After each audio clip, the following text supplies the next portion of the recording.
the great subject matter of happiness, which is a wonderful subject matter to talk about. So that's what we're going to talk about today. Last year we talked a little bit about anxiety, we talked about depression the time before, and so forth. So it's a little bit more upbeat today. Happiness is something that we all look for, of course, despite our culture, our gender, how much money we have, how tall or good looking we are, or how much education. What surprises me in my travels is what unites us all, and that's usually the pursuit of happiness. And what also I find in my travels, either overseas or just throughout Australia or through Sydney and so forth, where we talk to a lot of different people indeed, from different cultures, different religions. They might have different political ideals and so forth. In the end, we all want the same things. We want health. We would like for our children to be able to access schooling, for us to have water to drink and enough food to provide for our families. And from there upwards, we found out that happiness there's this various levels there. The first level would be just the basics. And once we are capable of having those basics, of meeting in our lives the capacity to have on a daily basis that type of commitment to certain things that we need. Yeah, it's just like water, food, shelter, safety, and so forth. Then we look for other things. Our mind, our brain is made for us to, in one way, to want a little bit more once we reach a stage. We see that a lot, obviously, in financial issues, when someone, in financial settings where you would think that someone would have enough, but they want more, because maybe for us, if we're far away from how much money they may have, we would probably think, oh, I'd be happy with that. The thing is that the brain, once it reaches a certain level, it tends to want more. We found that out, and we can pretty much say it's universal. And not only universal, it's also historical. Because when we read some of the writings of the past philosophers and writers and so forth, we find that the pursuit of happiness is based on being happy with what we have. And therefore, we find that unhappiness usually derives from not being able to get the things we want, even though we have the things we need. So it's funny how it works that way. And having access to that knowledge is very important. Whether we can do something about it, that's the next step. We all, in one way, say the same things sometimes to our friends when we're at a dinner party, when we talk about things like, oh yeah, it's important to be happy with what we have and so forth. And we all know these things. We need to appreciate the things we already have, and we try to teach our children that. Look, you're making a fuss because you didn't get enough potatoes, but there's kids in the world that don't have potatoes and so forth. We've all heard that when we were little, and we kind of like say it as well to our kids or grandchildren. And because it's true. One, it's true. But two, we're trying to teach the kids something very special, which is humility. You create humility and being humble by appreciating what you already have, giving thanks, for the things that we have. And sure, we should, why not, encourage them to have goals in life and to try to endeavor anyway to get better and better themselves as a human being. And bettering ourselves, that's a complex term. What is bettering ourselves, which we'll talk about as well today. In one way, that's very different for many people. So, but if we just say that bettering ourselves is, in one way, being able to be happy with what we have, it's kind of like a circular argument, isn't it? And being able to help others when we can, because that gives us a lot of satisfaction. For those of us who work in the health industry and the welfare industry, I've done a lot of welfare work prior to being a psychologist when I was a young man and so forth. It's very rewarding. A lot of the times we do it because we need to get paid, for sure. But when we do something, get paid, and on top of that help someone, it's a wonderful feeling. That's why we have philanthropists, which are people at the end of their lives usually that have a lot. And the only satisfaction that they have is giving to charity or helping others, because they've got everything material you can imagine. These are people with a lot of money. And so the satisfaction they get is something that's uncomparable to most other things, which are temporary. So we get other satisfactions for those people that like a coffee in the morning, and you have that first sip, or you might get satisfaction at having a great party in your house and wonderful music and so forth. But then it finishes, and then we're left with other things, with basically our own lives. And so if we don't have a philosophical foundation, then we can't continue that happiness, because happiness is a bit like water. When we try to squeeze it in our hands, it kind of like runs through our fingers. You can't capture it. It's in the present. So that's why a lot of people believe that the best thing to do in life is, sure, have those little satisfactions if they don't harm you much or harm others, for sure, but create opportunities at least to have things in your life that are more lasting, such as relationships and love and friendships and education and knowledge. These are things that even once you stop doing it, they still keep giving you things. And these are important in our lives.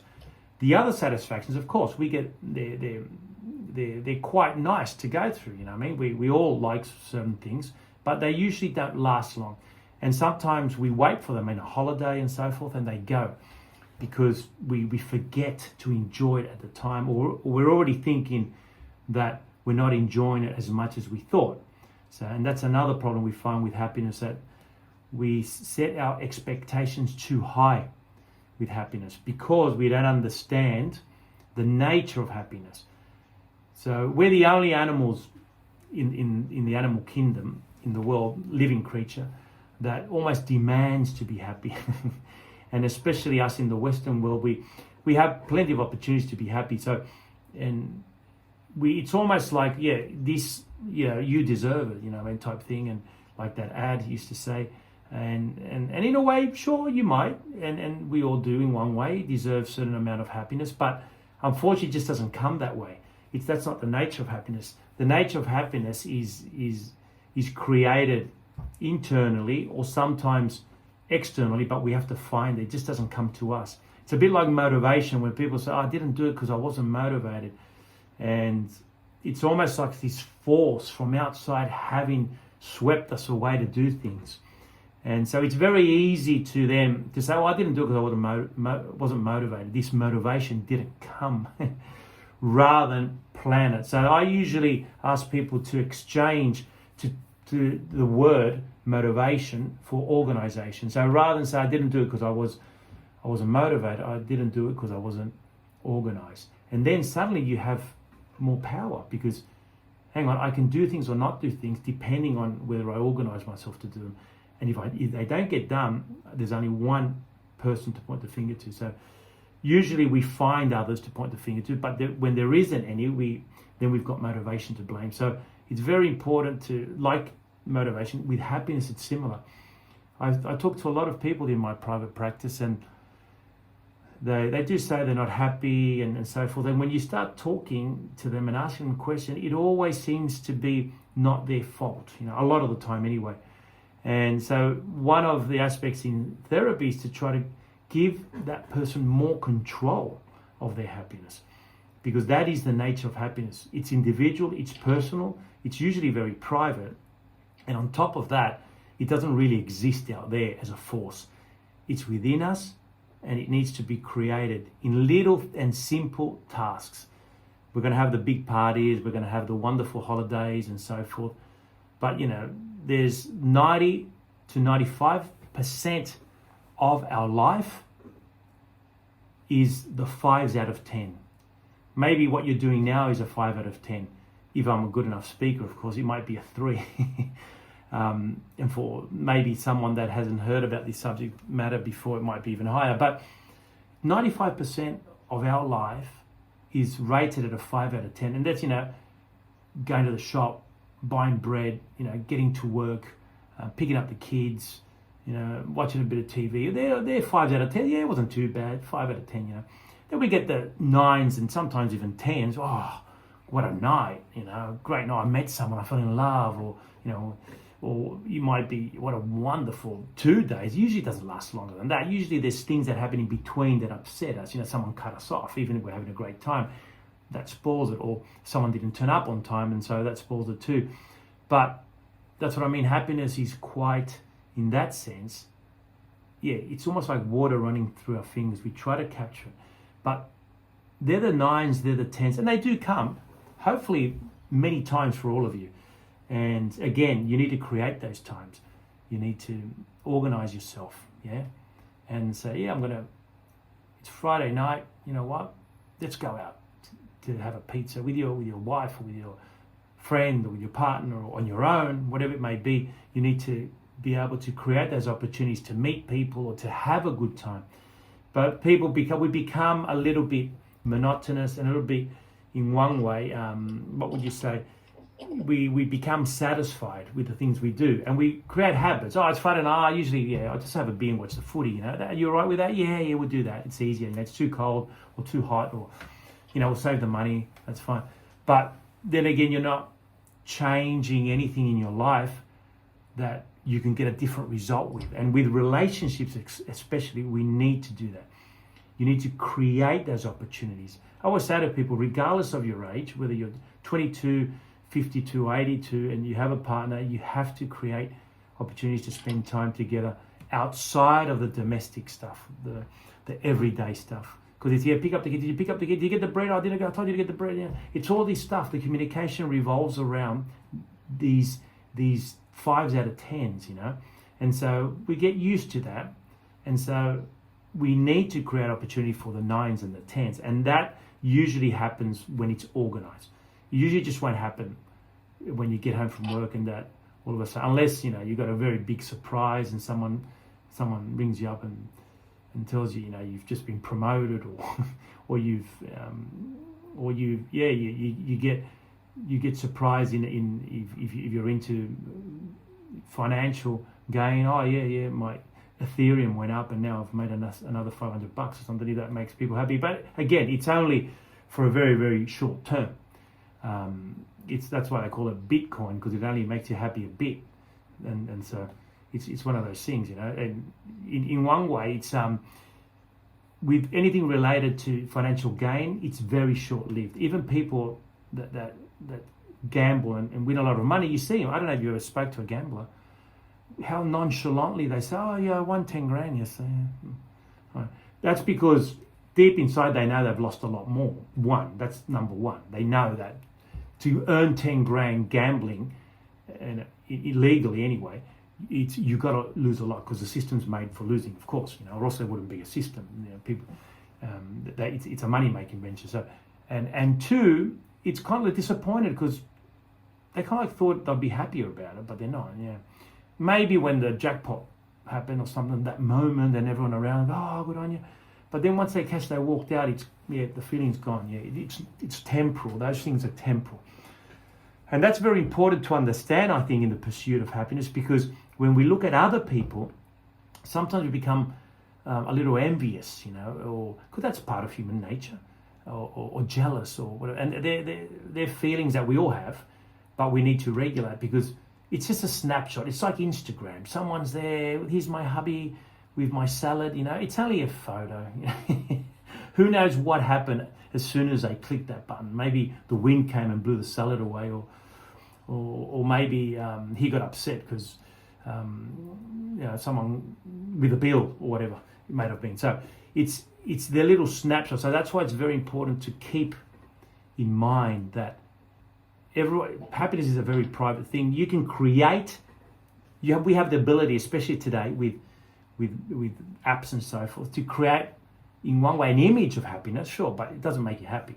We can create images of happiness in our apps and so forth for others, but that's not happiness.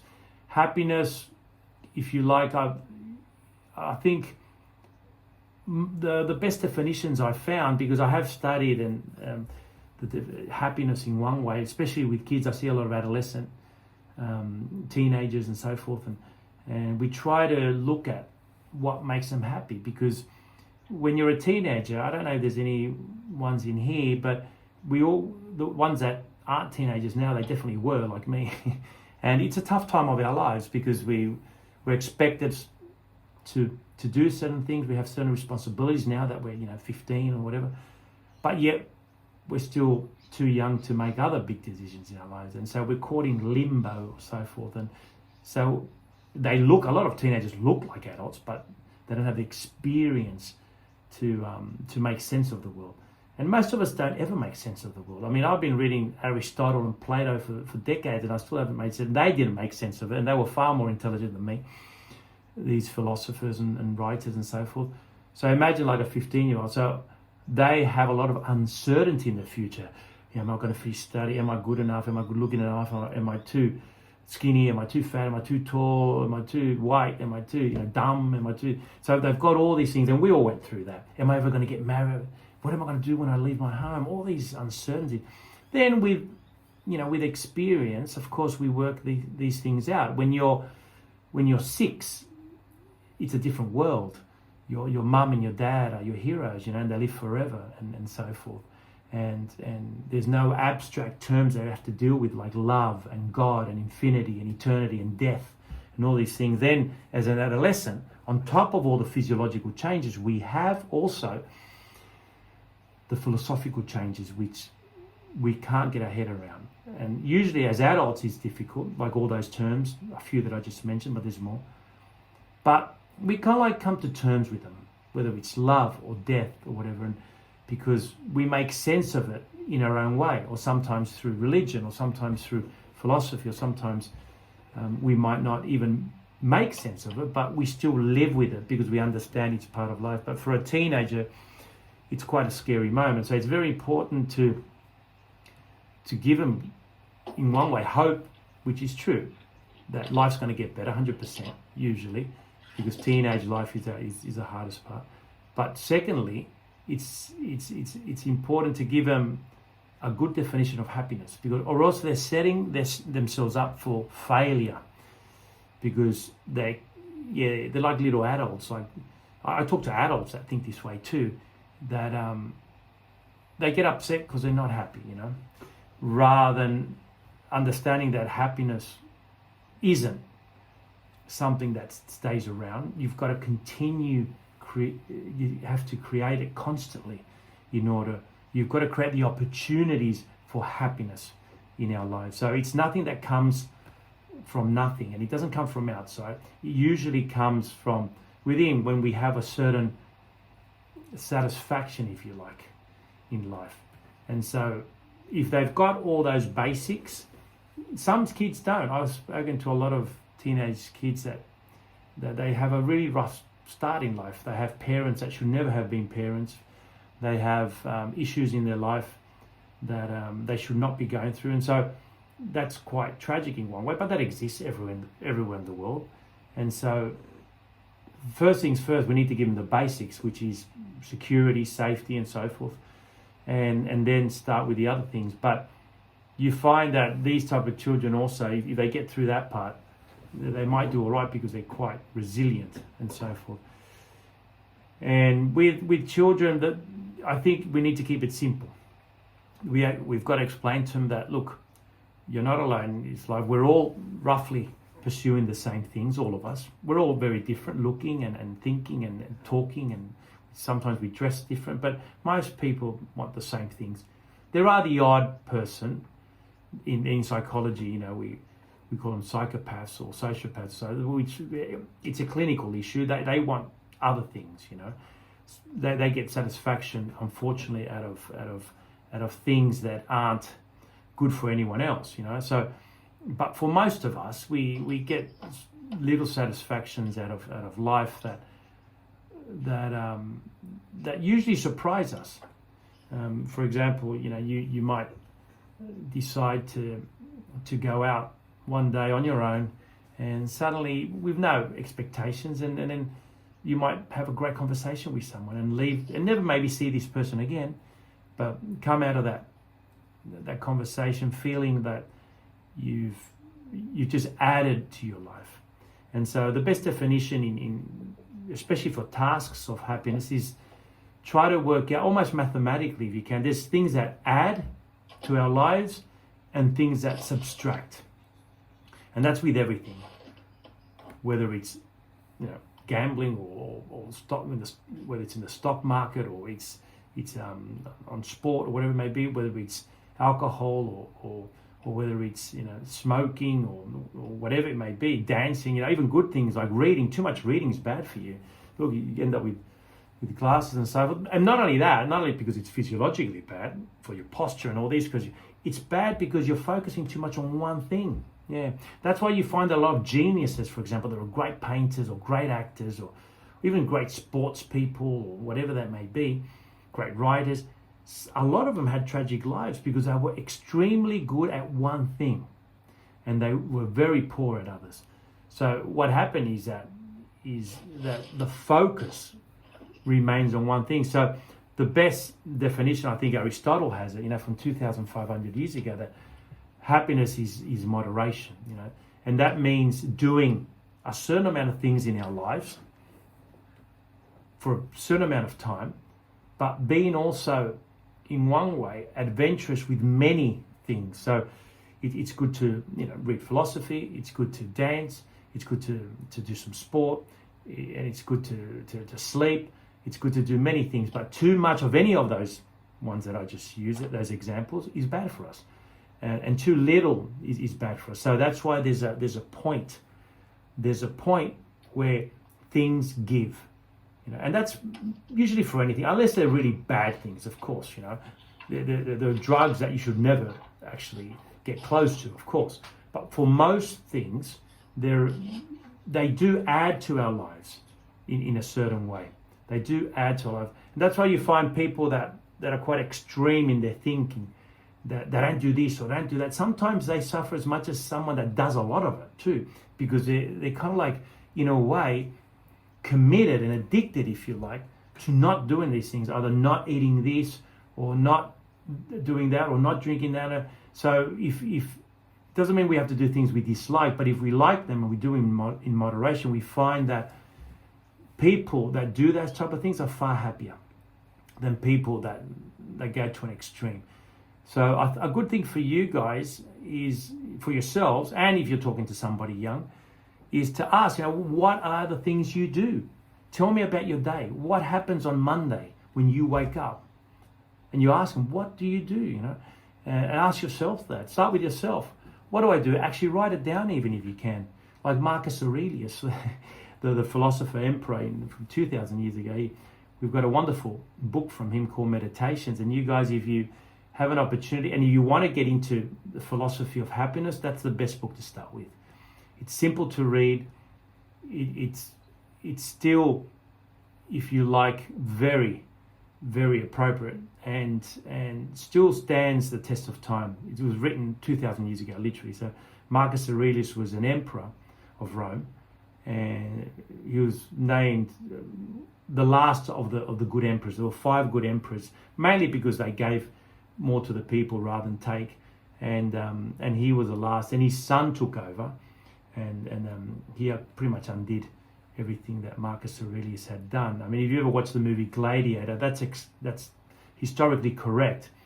The young emperor was Marcus Aurelius' son, and Marcus Aurelius had died, and that's why the main character says, I only take orders from your father, type thing. So, and that's relatively historically correct. So we know that a lot about his life because he wrote a journal, and never to be published. He never wanted to publish it, but we've kept it.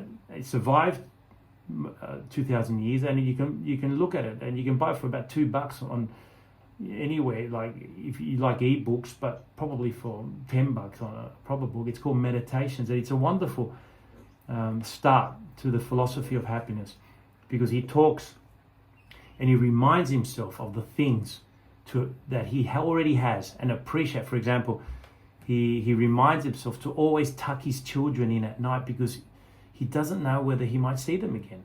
During those times, of course, and being the emperor, you just don't know. There were wars, but even today, it's the same. Life is very fragile, as you know. If you've ever lost someone, it doesn't take long, and it's good not to be too pessimistic, but realistic, to say, I'm going to make sure I stick to the things that are important to me. What would I regret, in a year's time if I haven't done this and that?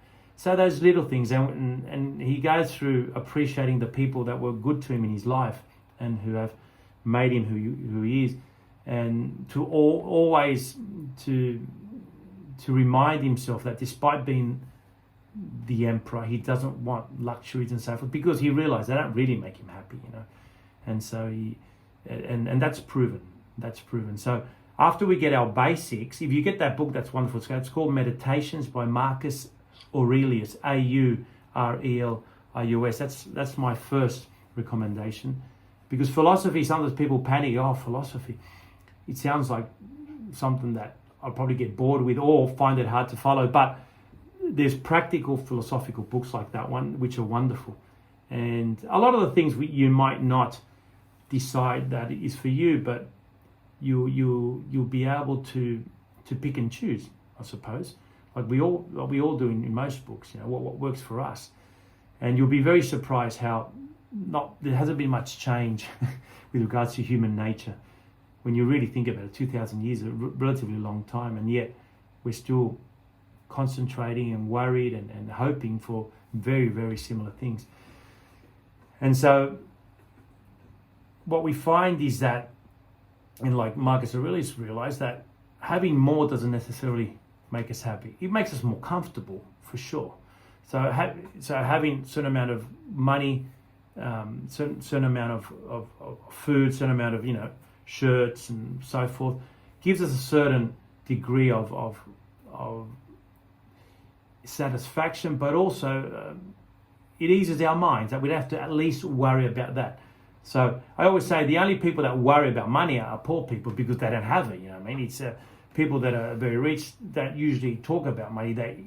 It's a big part of their lives, because what I find that people that have made money anyway, that weren't born in money, that have made money, have taken money very seriously, like it's their main thing. And again, if it's the only thing, then they're very good at that, but they're very poor at probably very poor at other things, such as relationships and friendships and taking care of themselves and so forth. So again, it's a bit, we should not envy those people, but if anything, make it a mirror to our own selves. They go, do I really want that type of lifestyle? And that's why you find every now and then you wake up in the morning and you've heard that a celebrity with a lot of money and fame and looks even sometimes, and sometimes even talent, have committed suicide. And you think, why? Well, it's because they worked out that having more isn't necessary. For us it is, because you think, why? Look at that, look what you've got. But once you have it, it doesn't fill you, not long anyway. So, and that's why a lot of people die. You find they die in hotel rooms, because they might have been partying that night, and then everyone leaves, and you're there with your own mind and yourself. And all the luxuries you have don't really add any more to that peace of mind. So what we're looking for is peace of mind. When we have the basics, we get that peace of mind. Then we want a little bit more, and that's fine. We might want a better car, we might want a bit of this, and that's fine. That's human nature. That's why, that's why capitalism works. And it's probably, there's a lot of problems with capitalism, of course, but it works because it banks on people wanting more. And that, when you hear a budget speech or someone talking about the economy, when they say that the economy has slowed down and that's a bad thing, that means that people have stopped buying stuff they don't need. But that's bad for the economy. So the system, in one way, makes us, or expects us at least, and sometimes even forces us to buy more things. But individually, sure, we can get more things. And we can't escape it. Of course, you can't escape it because we're in the system.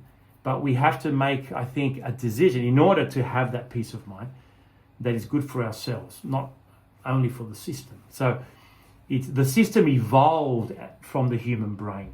So someone didn't just sit down and say, oh, let's start capitalism, or let's start feudalism, or let's start monarchy. It happened because it's what people, it happens on its own. It develops by how people are, how people get organized. So the system we have is because of the way we think, So we can't change that. No one's going to be able to change themselves because our brain is made a certain way, but you can set limits to yourself, and you can look at yourself and say, what habits do I have? What do I do on Monday, Tuesday, Wednesday, Thursday, Friday, Saturday, Sunday?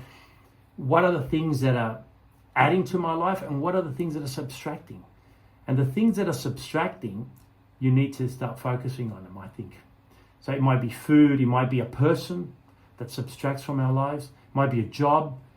Sure, you can't just go and tell them, look, I don't want to work anymore because you're subtracting from my life. It would be great if we could. Some of us, I suppose, sometimes have done that, because you've got bills to pay, you've got commitments, but that's because you've got a plan. Okay, I need this job. We've all had jobs like that.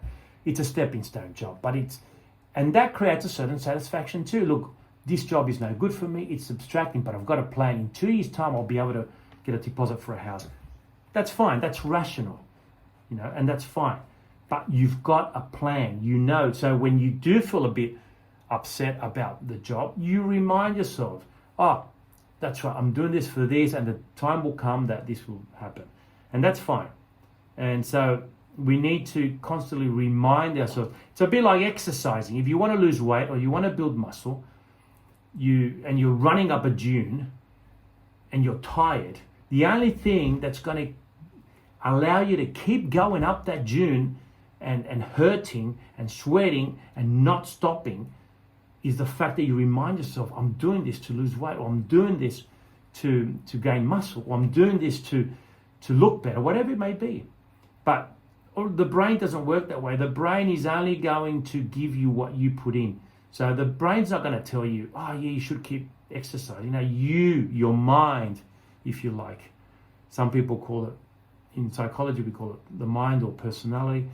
In the spiritual way you might call it the soul, the spirit, or the psyche, we used to call it before too. Whatever that is, I like the mind. The philosophers call it consciousness, that thing that makes you. When I say I am Carlos, I go I am. That's whatever is in my head, apart from the way I look and the shirt I wear and so forth.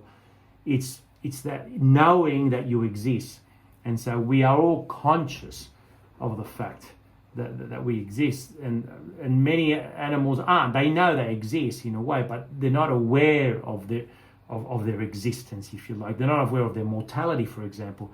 They can sense danger, and they can sense, and they know things die around them, but we don't think they have the capacity to reason to understand that eventually, whatever they do, how much they hide, death will catch up to them. We don't think that because it's something quite unique to humans, and that changes everything. The fact that we understand we're mortal, it means that we're limited. We only have a certain amount of time to do things, and the time and the things that we choose are very important because of that. So animals don't really think that way. If they're hungry, they hunt or they eat. You'll find if you've got a dog, okay, they eat. Doesn't matter if it's hot outside or cold or whatever it may be. They might lie down after they eat because it's better for digestion. They just feel tired.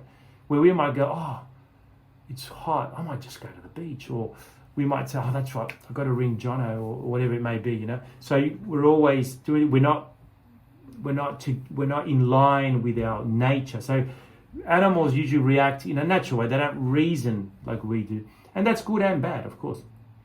Getting aligned with nature is far better, listening to your body. But being able to reason is good as well, because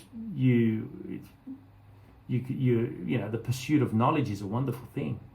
The fact that we're doing this, there's no other mammal that can do this. Even dolphins, they're very smart. I'm sure they don't have Zoom meetings. So there's a lot to say about us humans. We're conscious of many things, and we've created some wonderful things. We've also created some terrible things too, as you're all aware. And sometimes we're not very nice to each other. But that's why I think, as a psychologist, when I talk to young people especially, and today's a little bit about that, for you to be able to use this information for someone that you may know, for yourself of course, but the young people coming in, they need a lot of help because they've got a lot of uncertainty. So you'll be surprised, one little thing you might say might help someone. When you do, to discuss something with them or with yourself, it's very important to break things up in a practical manner, or else it just becomes theory. Plato said this, and so forth, and that's fine. It's nice to do that, but where do you start from? It starts from your day when you wake up.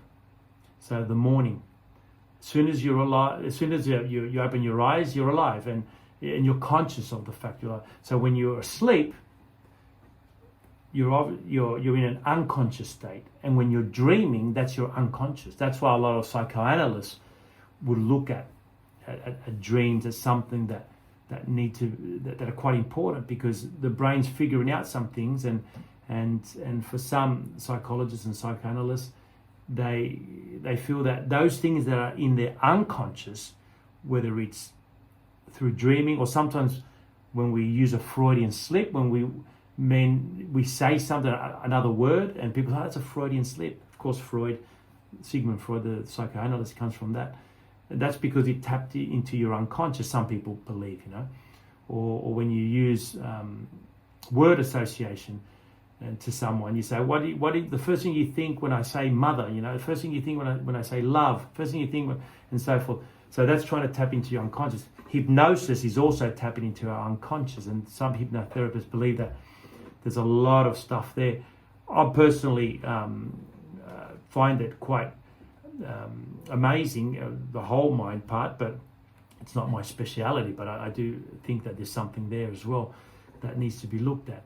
So when you're asleep, you're unconscious. So your life, really, if you happen to live for 100 years, which is a good trot, maybe 80 to 90 is probably the average.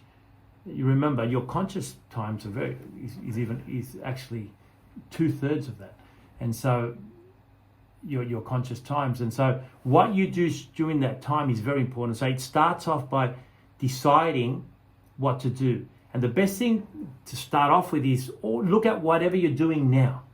Look at whatever you're doing, break it up, and then give it a little plus sign or minus sign, and see whether anything can be changed with that, and that's the practical side of things.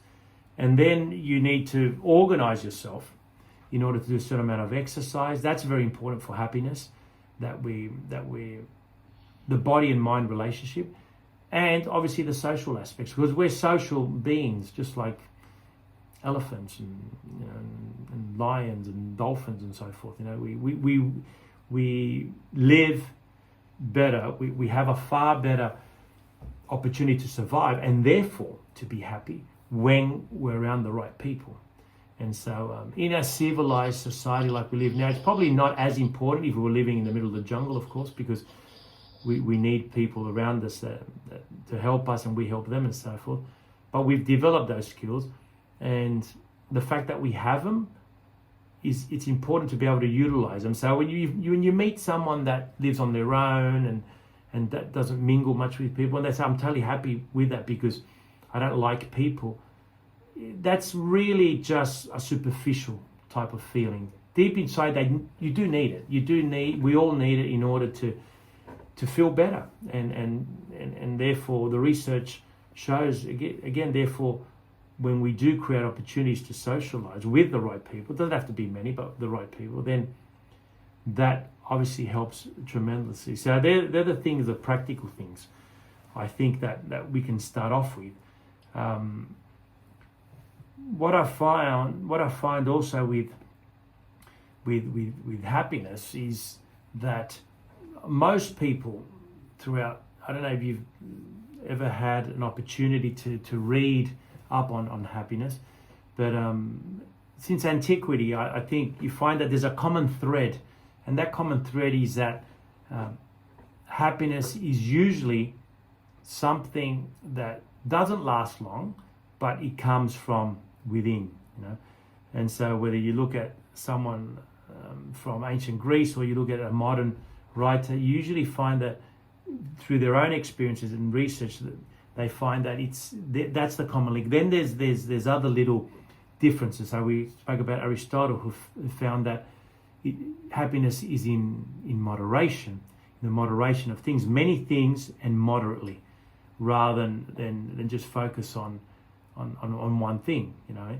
And so you also have someone, for example, like someone that lived around the same time, a philosopher called Epicurus, who thought that really happiness is doing things that give you enjoyment, physical and mental enjoyment. But what he felt was that, a bit like Marcus Aurelius said, in order to have these things for them to be effective, you can't do them all the time. So you've got to pick your battles, if you like, and be happy with the 5s out of 10s, because the 9s and 10s will come in our lives, and the 2s and 1s will come too. And so in contemporary psychology, we've worked out that 90 to 95% of our life is at 5. We get the peaks and we get the downs. It doesn't matter what happens, whether you speak to a psychologist or not, whether you read, or you always go back to 5. Always. That's the nature of happiness. So there's been a research done on that, and there was a case where 2 young men, 35-year-olds, roughly about the same time of their life, one of them won a lot of money in a lottery ticket, and the other one had an accident and became paraplegic. And the one that won the money, we found that happiness rose to 10 because it was a lot of money, and the one that had the accident, of course, went to 1 because it's a big change of life, especially being so young and so being bound in a wheelchair. Within 12 months, both of these people were at 5. That's quite incredible. That's the nature of happiness there. Both of these men, without doing anything else, were back at 5, which meant that the happiness that the win gave didn't last long, and it wouldn't have lasted 12 months. It would have lasted a lot less, but the research was just done then. And the person who had the accident adapted very, very quickly to their situation and became, in one way, embracing of their situation, and decided to keep living, because that's what the brain does. Our brain is made, if you like, with the capacity to survive, to live. You know, that's why suicide, in a way, is so irrational. It goes against every pore of our body. And that's why, if you ever tried to kill a mouse or a cockroach, how hard it is, they will do absolutely everything to live. They're made to live. Everything is, whether it's a plant or whether it's an insect or whether it's a big animal, you know, like a rhinoceros, whatever. Very hard to die, because everything that we have, you know, from our hair to our eyelashes to our toes, everything is built for us to be able to survive in the world. Everything. And so we will kick and scream, we'll hide, we'll fight back, whatever you got to do, but you will try to live. You know, and so that's the nature of happiness, that we are built to survive regardless of what happens in our lives. And so when we're caught up in a situation, in a bad situation in our lives, hopefully not as bad as that young man, but we all have stressful situations in our life, we have to understand, and maybe talk to someone young that's going through something like that too, that they're going to say that now it's like this, but it won't be like this for long. You will eventually go back to normality. We'll go back to those 5s. And don't let those 5s, people, go past you without enjoying them. You know, picking up bread, picking up the kids from school, you know, having to go to, I don't know, to your uncle's birthday party, or go to work, for example, stopping for petrol, all these things that seem to be like a chore. That's the 95% of our lives that we found. That's the most important part. And then they're gone. I mean, when we talk to people that are at the end of their lives, and they can discuss their own life, some of the things they regret most, it's not the fact that they didn't do these grand things, it's the little things that they didn't maybe spend more time on, or they realize that how happy they were during that time.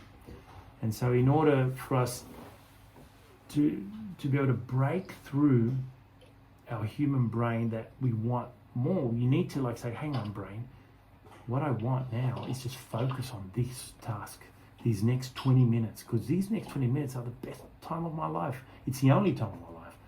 You know, I tell people that come into my office, you know, you've got your life, I've got mine. Once you leave the door, I might be going home, whatever. We've got all our things to do and so forth. But the most important part and time of our lives is right now, us sitting in front of each other, two strangers talking, because it's the only thing that's real at that stage.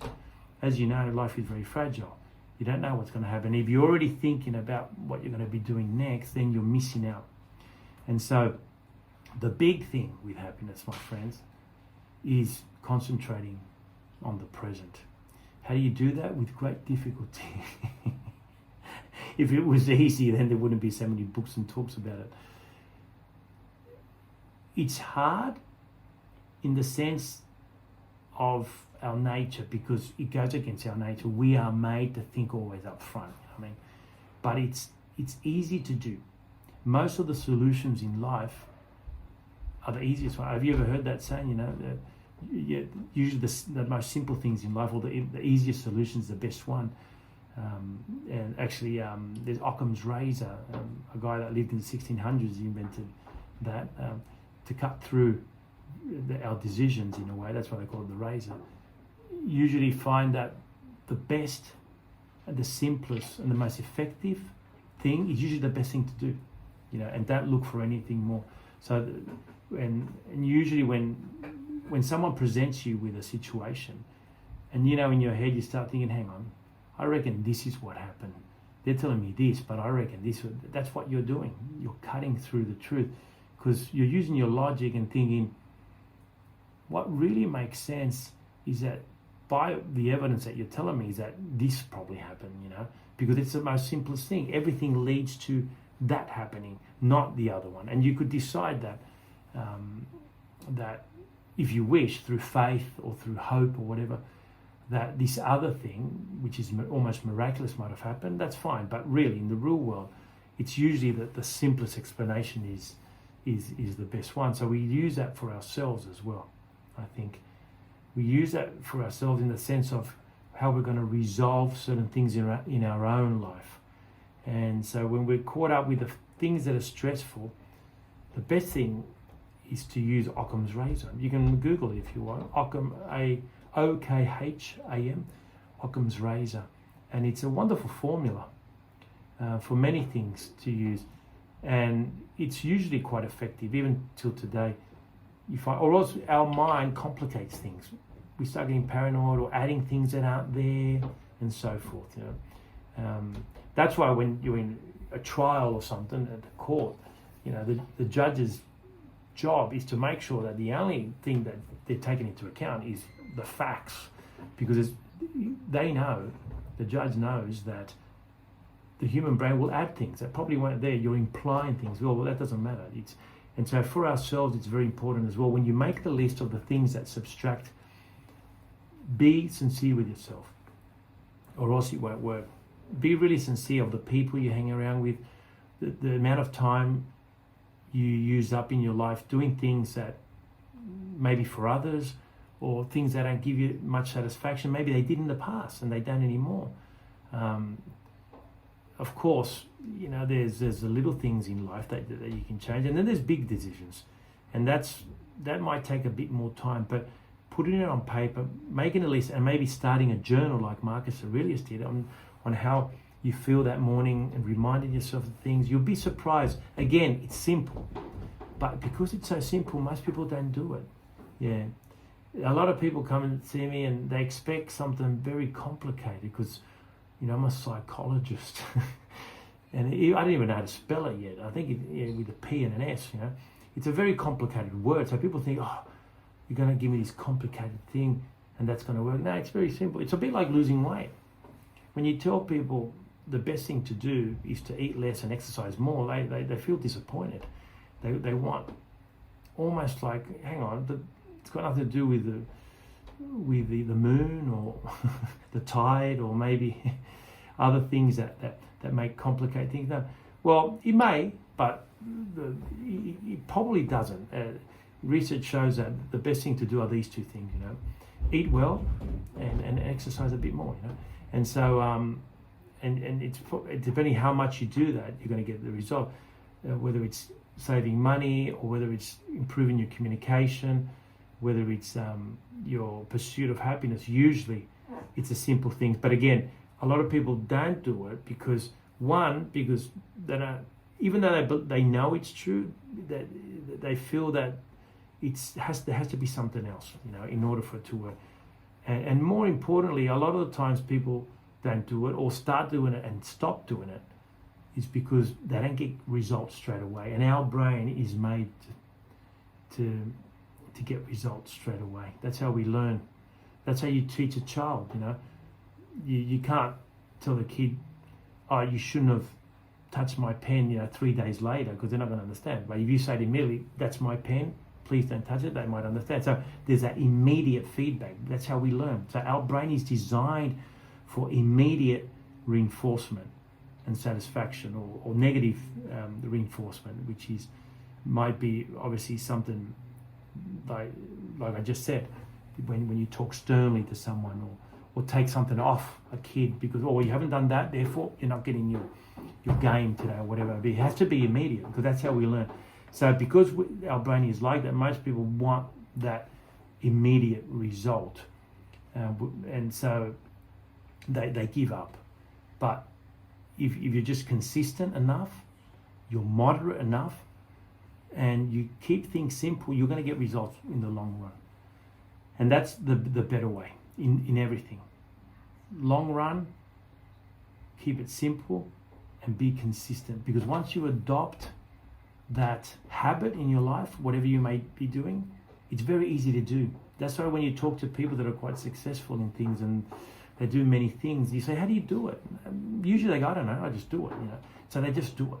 They just do it. It becomes a habit. But to get that habit, you got to get through the initial part, which is the first part, usually 10 days when you try to change a habit. If you do something 10 days in a row, you've already created a habit. 21 days, you've pretty much locked it in. Whether it's deciding to learn the guitar, you grab the guitar 20 minutes every day. After 10 days, on the 11th day, you'll be going to the guitar. After 21 days, you won't even be thinking about it because it's what you do. Whether it's what you eat or whether the way you talk to someone or starting a journal, whatever it may be, that initial thrust is hard. That's why you have gears in trucks, because to move from zero something takes a lot of effort. That first gear is that bah, and that's the same with any other change or movement in life. There's a lot of effort that goes into very, very slow movement, that first gear. But once you start moving, once it starts happening, then you get second gear, and then you're just literally on cruise control. It just becomes easy. You just get up in the morning and you do them. But you've got to understand that it's the consistency that's going to get you. And that's, my friend, the way that we create the opportunities for happiness. Not happiness, but we create those opportunities. Then we still got to take those opportunities. It's a bit like going to one of those sushi bar things with a train. What is it? The sushi trains, whatever it is. You can decide to have it, but you sit down. But unless you pick one out, you're not going to be able to eat it. You create the opportunity to have sushi, or whatever it may be. But then you still got to go through the motions of getting. Just by going there, it's not enough. Then you still got to grab out and get one, or else it goes around. You just don't know when it comes back again, or if it comes back. So, and in life, it's a little bit like that. So, creating good habits in moderation, I think. Writing down the things that you want to do, I think. Keeping a journal, and also keeping it relatively simple. So I think if you guys would like to continue researching that, start with meditations. If you Google meditation, that's going to give you other things that you can go to as well. But just to get your brain in line with that. It's a very stoic approach to life, looking at things that create happiness in more long term rather than those. We already know things that make us happy, of course, we know that, but we also know they don't last long. So now today was about creating opportunities for more long lasting type happiness, which is not really happiness, it's just more like peace of mind. And then happy times come within that.